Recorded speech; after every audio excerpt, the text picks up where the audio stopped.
denne video skal du lære, hvordan du opretter en custom CSS-fil. En custom CSS-fil er god at have, fordi når du skal lave dine ændringer i design, så er det bedst at gøre det i én fil, i stedet for at gøre det ud over flere filer, som oftest er med i din skabelon. Så laver du ændringer et sted, og det er bedre, fordi hvis der kommer en opdatering til din skabelon, så bliver det oftest overskrevet de ændringer, du har lavet i dine CSS-filer. Og hvis der kommer en opdatering, så er det kun et sted, du skal lave en backup, og det er custom CSS-filen, du skal lave backup af, og ikke alle de andre steder. Men måden du kan gøre det på, der findes to, det er, at du kan åbne din notesblok i det styresystem, du bruger. Jeg bruger Windows 7. Jeg går ned og så trykker på notesblok hernede, og så kommer en tom main op. Og det du sådan set bare skal gøre her, det er at gemme som, og så skrive custom CSS. Nu gemmer jeg den ikke lige her, fordi jeg har allerede en liggende, men så skal du bare gemme den. Jeg kan godt gemme den her. Sige ja til det. Og så ligger den så ude på skrivebordet. For at så få den implementeret i dit system, så skal du tage den ude fra skrivebordet og lægge ind i din CSS-mappe inde i din skabelon. Vi tager ud fra skabelonen Protostar, som kommer med som standard i Joomla 3. Vi går lige ud på skrivebordet, kopierer den custom CSS-fil der, og putter ind i selve CSS-mappen inde i skabelonen Protostar. Den ligger nu der, men den er ikke aktiv endnu. Vi skal lige ind i selve Protostar indeksfilen og sætte en kode ind, før det virker. Og jeg markerer den her, og igen der bruger jeg det gratis program, der hedder Notepad++. Jeg åbner den her, og så lige inden closing tagget head, der skal I sætte den her kode ind, som går ind og refererer til jeres oprettede custom CSS-fil, som så går ind og overrider de CSS-koder, som allerede er i de eksisterende CSS-filer, som hedder template i det her tilfælde i Protostar.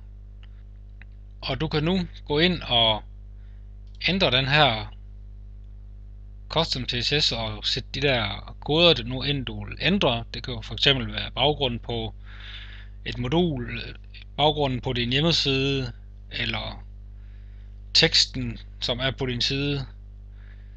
Så i stedet for at gøre det nede i template, de originale filer, som kan blive overskrevet, når der kommer en opdatering til Joomla, så gør det herinde.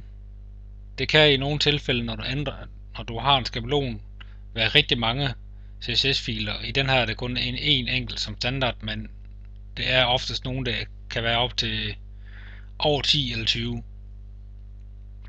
Så laver du simpelthen ændringerne inde i den.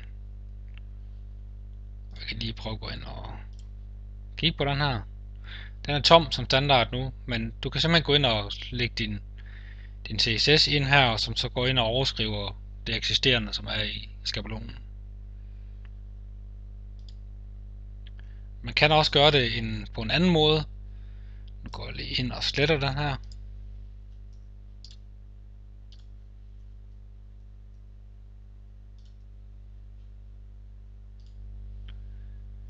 Det er, at du inde i selve Joomla administrationsdelen går ind under udvidelser og ned i skabeloner. Når du er herinde under skabeloner, går du over i venstre side og trykker på skabeloner.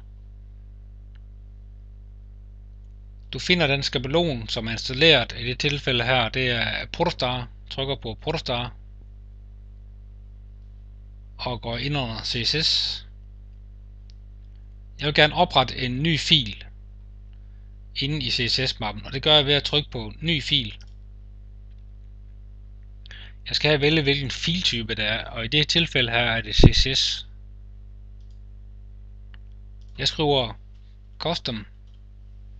I behøver ikke at skrive .css, det gør den systemet for dig. Og lige markere CSS-mappen herovre for at være sikker, at den kommer derunder. Trykker på opret.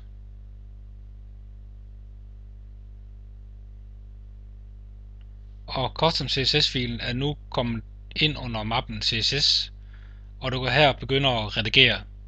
Det som vi gjorde ved den anden fil, som vi havde oprettet i Notepad, og kunne redigere i Notepad++, så kan du bare redigere herinde, og så når du har lavet dine redigeringer, tryk på gem og luk.